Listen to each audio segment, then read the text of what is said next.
The following video is rated PG, which may contain material that is unsuitable for younger viewers.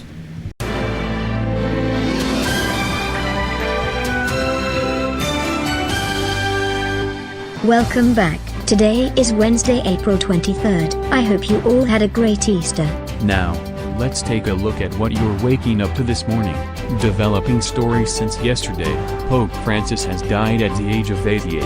We look back on his life and reveal what's next. Also in the program, the buzz on Maggie meets the Sopranos. It may be the most influential Aurorian TV drama, but could G4p TV be planning to bring Maggside to the small screens? We talk about how it will work.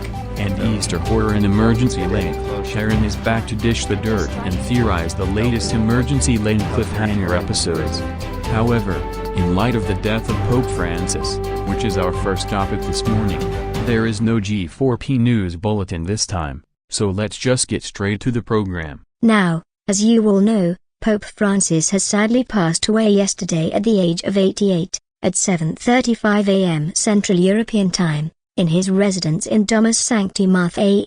His death was announced by Cardinal Kevin Farrell on the Vatican's TV channel and in a video statement. His last public appearance was on Easter Sunday, which was the day before his death. He addressed, "I would like all of us to hope anew and to revive our trust in others, including those who are different than ourselves, or who come from distant lands, bringing unfamiliar customs, ways of life and ideas." Francis served as Pope and the head of the Catholic Church since his election on March 13, 2013, and he was the first incumbent pope since John Paul II died in office. What we do know is that Francis died of a stroke, which led to coma and irreversible cardiac arrest. His death certificate also noted that he was suffering from type 2 diabetes and hypertension. The Pope's death begins a papal interregnum and a 9-day period of mourning known as the Novemdials, Latin for 9 days. Cardinal electors will arrive in Rome to attend the General Congregation of Cardinals, which will decide the date and time of the upcoming conclave.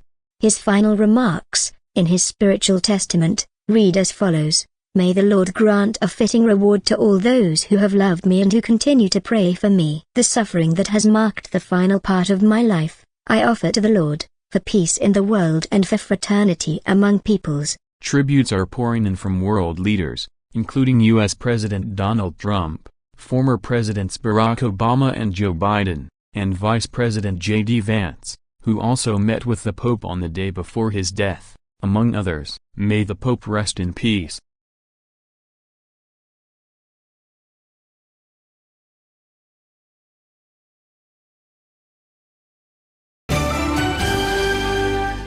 Moving on. Now, if you have watched The Buzz on Maggie during the good old days of the Disney Channel, this proves that you have a great childhood. But what if that show was a crime drama? Yeah, it's crazy to think about that. Think of that as The Buzz on Maggie meets The Sopranos or Breaking Bad. But what exactly is this show, you may ask? Well, the show we're talking about is Maggside, an Aurorian TV drama that airs on ITV1 and Disney Channel in the US. Yes, I know this is fake, but I just wish this were real. Now, what is Maggside all about? Maggside stars Maggie Pesky herself, a schoolgirl from the Maggside Middle School in Maggside, would slowly rise as the leader of a criminal syndicate, tackling struggles with balancing her teenage life and crime. Yeah, you heard right. Maggie Pesky is actually a mob boss in this show, and many of you are like, hold on a minute, Maggie is not a criminal. What the F is this show?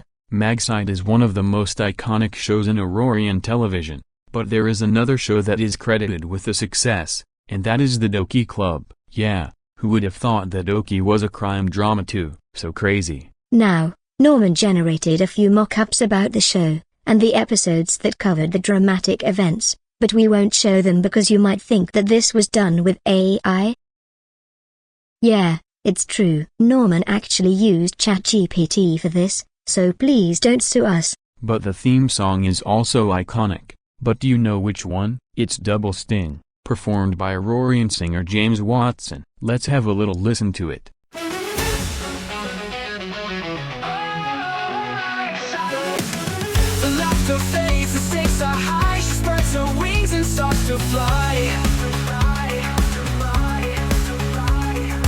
Yup, and as you can tell, This was done with Sano. We gave that as an illusion into thinking that this was a real song from the 2000s. But what if there was someone else singing the theme song, like Miranda Cosgrove from iCarly?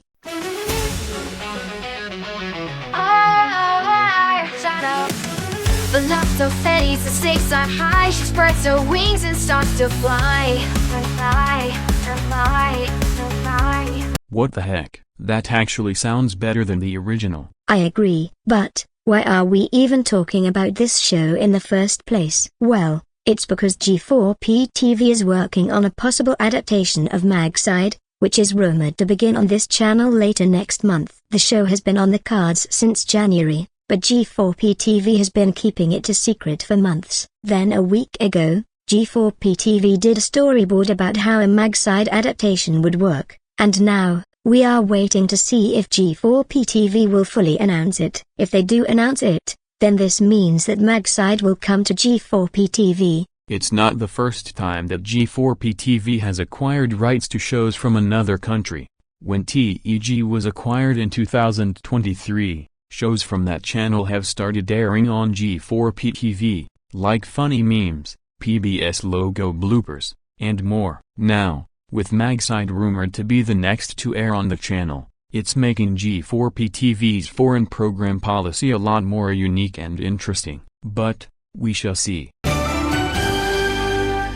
And from new show rumors to soap gossip, gee, I hope they talk about Maggside this time. Well, Maggside isn't exactly it, but we do have cliffhanger gossip though.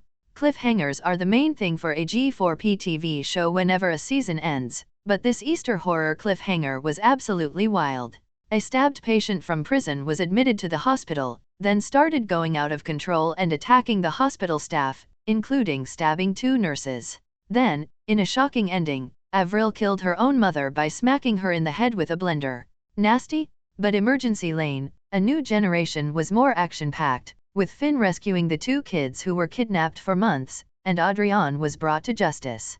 Meanwhile, we saw Isaac and Richard fighting, which led to an accidental murder, or at least that's what Isaac thought, and a car accident that saw Ollie and Donna in danger.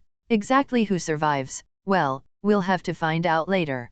But moving on to Deadly Relatives, when Carl gets confronted by a gang with which his sister's shooter, Nathan, was working. I'm not explaining everything else because it's gonna waste a lot of time, but Sins and Loves will also witness the start of the war on Della, and also a shootout with Wolfbridge. Yeah, Sins and Loves is no stranger to action, and this episode is no exception.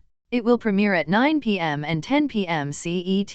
But with families, however, we just have to wait because Norman and Ramon are too busy with other stuff right now, but hopefully how this season will end, and what's next for the upcoming 3rd season. Thanks Sharon. Well, that brings an end to another episode. We'll be back next time for more gossip, stories, and more. Have a good day everyone. Bye.